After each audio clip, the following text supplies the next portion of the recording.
ടുനെറ്റ് news കാലാവസ്ഥാ വാർത്തയിലേക്ക് സ്വാഗതം. ജൂലൈ മാസം അവസാനിച്ചപ്പോൾ സംസ്ഥാനത്ത് 16% അധിക മഴ. ജൂലൈ അവസാനത്തോടെ സംസ്ഥാനത്ത് കാലവർഷം കൂടുതൽ ശക്തിപ്പെട്ടതോടെയാണ് ജൂലൈയിൽ സാധാരണ ലഭിക്കേണ്ട മഴയേക്കാൾ 16% അധിക മഴ ലഭിച്ചിരിക്കുന്നത്. 653.5 മില്ലിമീറ്റർ മഴയാണ് ജൂലൈയിൽ സംസ്ഥാനത്ത് ലഭിക്കേണ്ടത്. എന്നാൽ 760.5 മില്ലിമീറ്റർ മഴ സംസ്ഥാനത്ത് ലഭിക്കുകയുണ്ടായി. മാസം അവസാന ആഴ്ച വരെ മഴക്കുറവായിരുന്നു സംസ്ഥാനത്തുണ്ടായിരുന്നത്. അവസാനത്തോടെ ലഭിച്ച കനത്ത മഴയാണ് കുറവ് നികത്തി അധികമഴയാക്കി മാറ്റിയത്. ആലപ്പുഴ, ഇടുക്കി, എറണാകുളം ജില്ലകൾ ഒഴികെയുള്ള എല്ലാ ജില്ലയിലും സാധാരണയിൽ കൂടുതൽ മഴ റിപ്പോർട്ട് ചെയ്തു.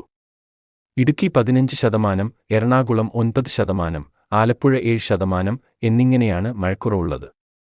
അതേസമയം ജൂലൈയിൽ കണ്ണൂർ ജില്ലയിൽ റെക്കോർഡ് മഴയാണ് ലഭിച്ചിരിക്കുന്നത്. 56% അധിക മഴ ജില്ലയിൽ ലഭിച്ചു. 908.2 മില്ലിമീറ്റർ ലഭിക്കേണ്ട സ്ഥാനത്ത് 1419.3 മില്ലിമീറ്റർ ലഭിച്ചു. പാലക്കാട്, മലപ്പുറം, കോഴിക്കോട്, തിരുവനന്തപുരം, തൃശൂർ, കോട്ടയം, കൊല്ലം, കാസർഗോഡ്, വയനാട്, പത്തനംതിട്ട എന്നീ ജില്ലകളാണ് യഥാക്രമം അധികമഴ ലഭിച്ച മറ്റു ജില്ലകൾ. സംസ്ഥാനത്ത് ജൂലൈയിൽ സാധാരണയിൽ കൂടുതൽ മഴയ്ക്ക് സാധ്യതയുണ്ടെന്ന് കാലാവസ്ഥാ നിരീക്ഷണ വിഭാഗങ്ങൾ നേരത്തെ പ്രവചിച്ചിരുന്നു.